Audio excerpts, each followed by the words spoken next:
welcome back to StarrSoap's channel. How are you today? I'm doing good. My name's MissCrystalStarr, if you didn't know me, and I'm the Queen Soapy here at StarrSoaps. Hi, nice to meet you. Today, I've gone bananas. I'm going to make banana soap. That's right. So, I once upon a time tried to make banana soap, and I'll leave a link below, and you can check that out. I'm going to try again today to make myself a lovely, beautiful banana-y soap. It's going to have dried banana powder that I've dried myself in my dehydrator and then ground up in a coffee grinder. That'll be going in.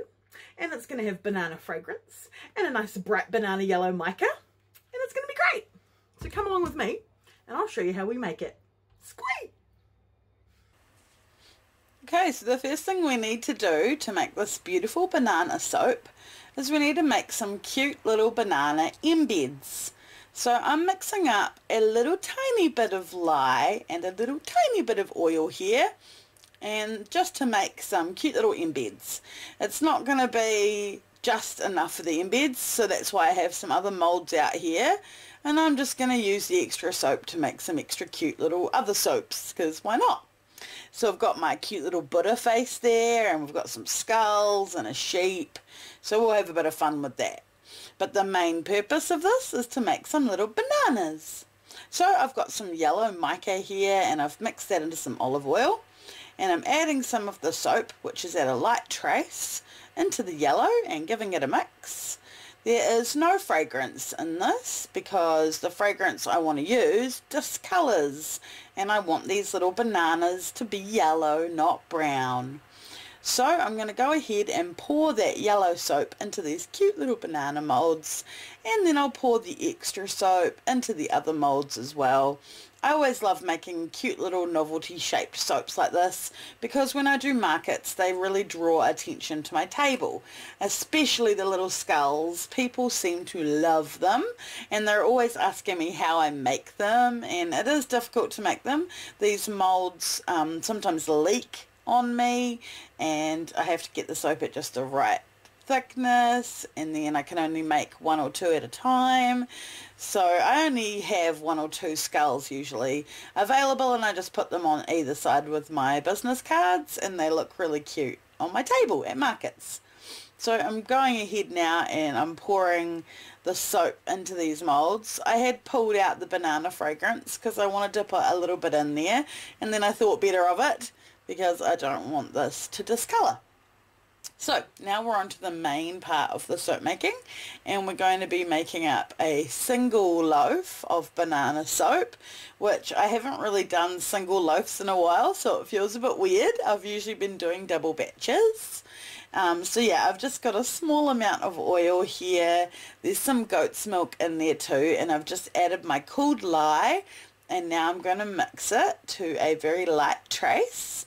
And I'm going to be separating some of the soap out into colours of white and yellow, and then the rest of the soap will get the banana powder and also the fragrance, which is going to discolour.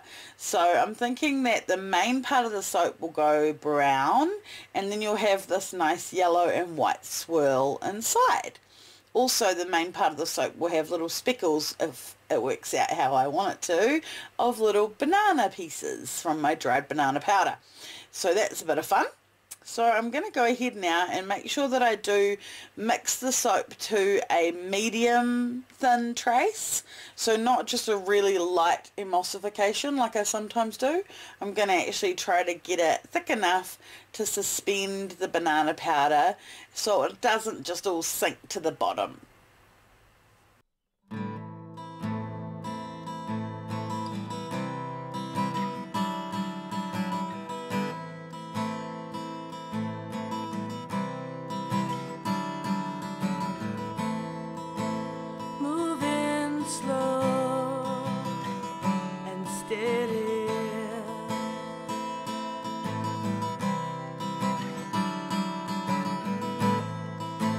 My heart is open and I am ready.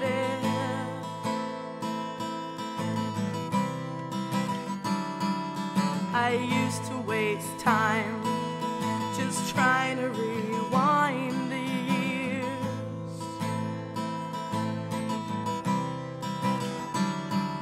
But I've grown wise, and I realize that it's clear as we go driving forward into the night. You are right. Wrap me up in silver light, brighter and brighter. Oh, oh, make me brighter.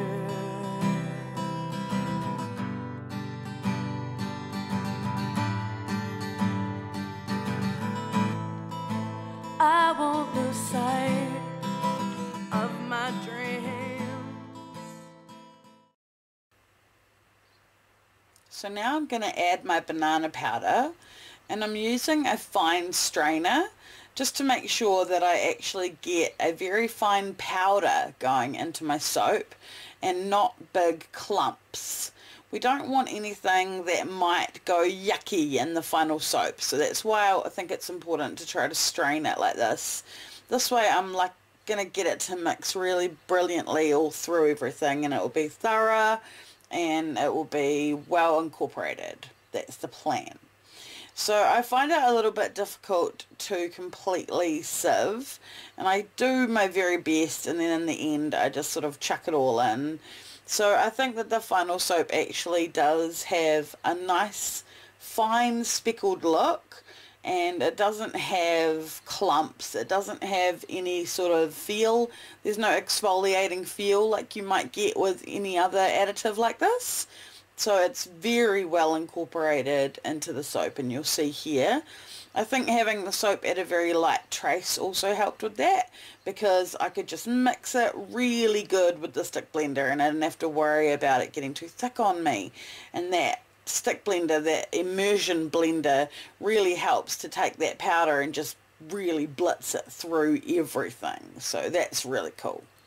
I think that the smell of the final soap has notes of chocolate, and this is something that I definitely noticed when I made the previous banana soap that I've left a link for you to check out.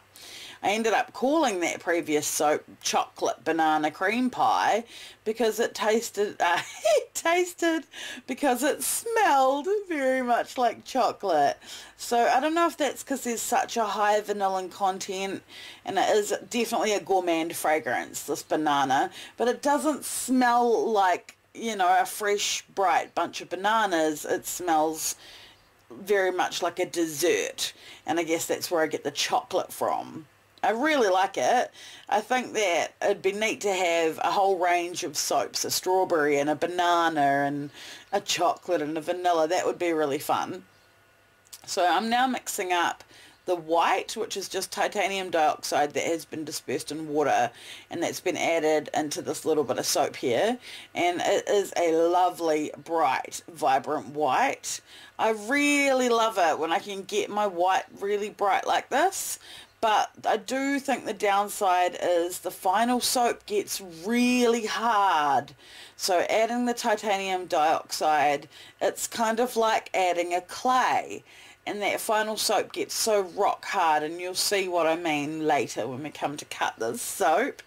Whereas this soap, the yellow with the mica, doesn't get that hard. And the other soap with the banana powder in it and the fragrance oil in it, it also doesn't get very hard. So I think that it goes in stages. The white seem to get set the fastest and get the hardest, then this yellow, and then of course the one with the fragrance and the banana powder, it stayed fluid for the longest. So it's always interesting when you're trying to do a project and you're trying to mix these things all together, if they're all acting at different stages, one thing's thickening up and one thing's still really thin, and you're trying to get it all to behave. So that's why I'm always noting these things and I'm telling you guys, because I'm trying to let you learn through me as well. Maybe if you have a design and it's important that everything's at the same thickness, then you use white mica that time instead of titanium dioxide. So here is my banana fragrance oil, and I'm going to add it into this main part of the soap now, and you'll probably see it start to change colour immediately. It's definitely got a high content of vanillin in it, and it does discolour the final soap, but not how I thought it would. So stay tuned and you'll see what I mean.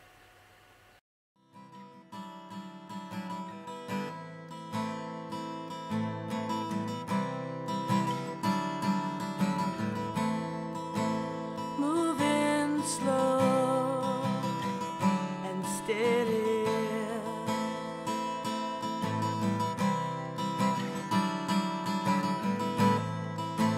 my heart is open and I am ready.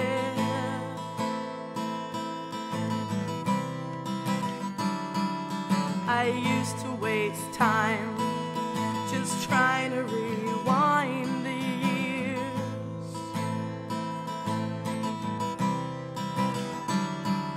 but I've grown wise and I realize that it's clear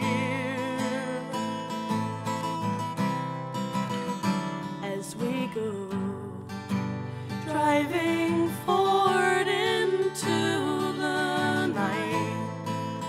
You are right.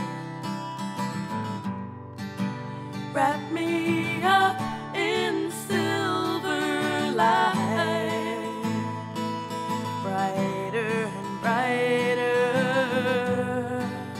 Oh, oh, you make me brighter.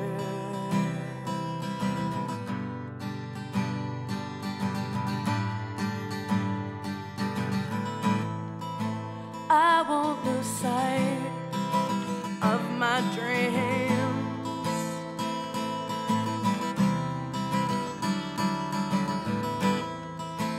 Things they just might be better than they seem.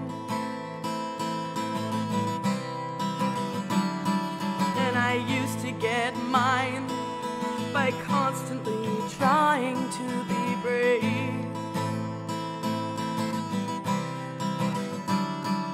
Well, your love is fine, it washes my fears away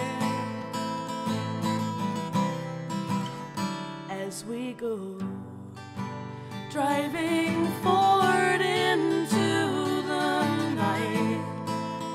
You are right. Wrap me up in silver light. Yeah, you're brighter and brighter and brighter. You make me brighter. Oh, you make me brighter. Oh, oh, you make me brighter. With all this soap in the mould and it's been hanger swirled, I come along the very top of the loaf with the last bits of colour, white on one side and yellow on the other, so that I can give it a pretty swirl on the top. Everything has stayed fairly fluid for me, so I'm going to swirl it and then go away before I come back to put the bananas on top, because I don't want them to just sink right in. I want them to stand up on the top.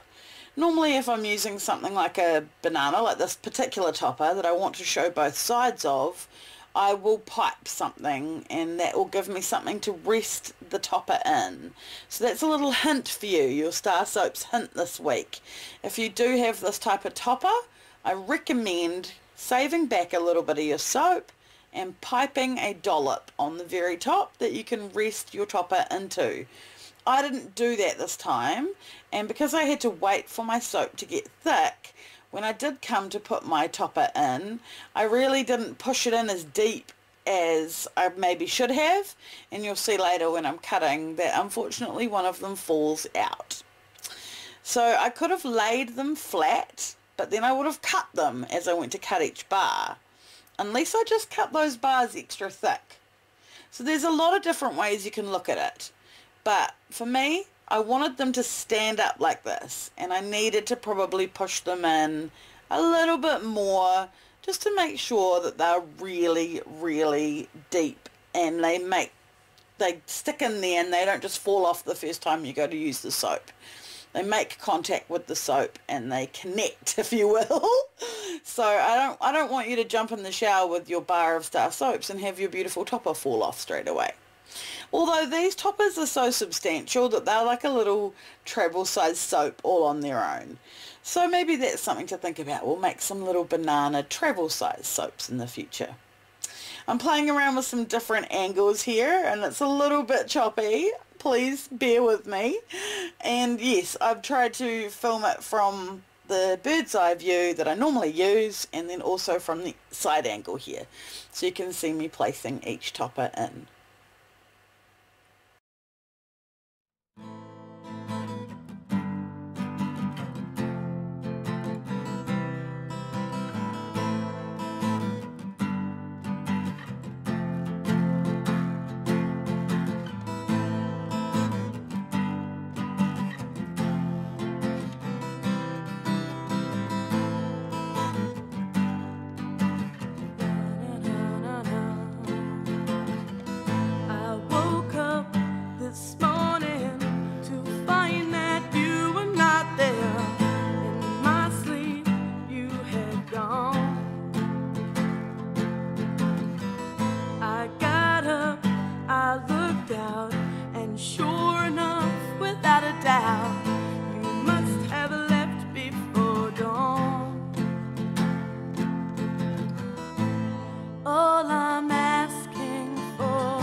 You're all I am asking for.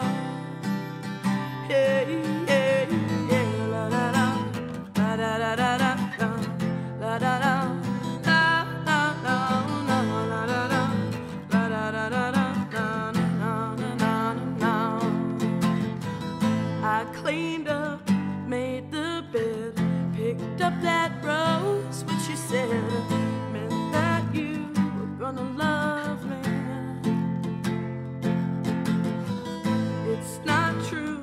I'm naive. Last night I truly did believe. Call it morning glory. When you're all I am asking for. Just a little bit. I can be so much more. Yeah, yeah, yeah. Give me the reason, boy. When you're all I am asking for. La da da, la da da da da, la da da, la da da, la da da. So as you can see here while I'm cutting, that white soap in the middle has gotten rock hard and it has sort of got that grated look to it. Unfortunately, that seems to happen when a soap gets really hard before I get a chance to cut it. I wanted this soap to firm up because I didn't want the toppers to fall out. I wanted everything to be nice and set before I try to cut it. But hey, you can't win all the time. I ended up with 8 beautiful bars of really delicious smelling soap, and they have these cute little bananas on the top. And my shrink wrap does protect them, but basically you're getting 2 soaps for 1 because that little banana's going to fall off and that'll give you a wee travel size soap or something to put at the hand basin. This other soap here is just going to be chopped into little slices that I can either give away as testers, or I might even try to do the same kind of idea as Jennifer did from Gentle Soaps. She took these little pieces and she sent them in Christmas cards to people. They were just thin enough that you could put it in a Christmas card and send it for standard post around the world. So I really love that idea. I haven't really had a chance to do anything like that, but I would love to. So I think these soaps turned out really cute, and thank you very much for watching as I made them. I hope you learned something from me, especially if you learned something when I made a mistake, because I think that's when we learn the most. And I've got a few photos to show you here of the soap. I really think that that swirly top all by itself would have been beautiful, and I didn't even really need the toppers, so that's something to consider in the future. But I do love my toppers, so here we've got a pretty photo of them lined up, and of course the cut bars. That swirl has turned out very pretty, and after the soaps were beveled and cleaned, they did stand out much more. The soap has discoloured, but it hasn't gone one uniform shade of brown. I do love the speckled look of all the banana powder in there, and I wonder if that made any kind of a difference. Maybe if I just used the fragrance oil on its own and I didn't use the banana powder, then the discoloration might have been more even. But as it's turned out, my final soaps look a little bit like slightly overripe bananas. That's right, they're not dark brown with the light swirl in the middle like I expected them to be. Instead, as you can see here, they have little specks of brown. So there you go. This soap loves to keep me on my toes. Well, if you're not already and you'd like to be, please hit that subscribe button, become a member of our StarrSoaps family, and feel the soapy love. And I'll see you all next week. Bye!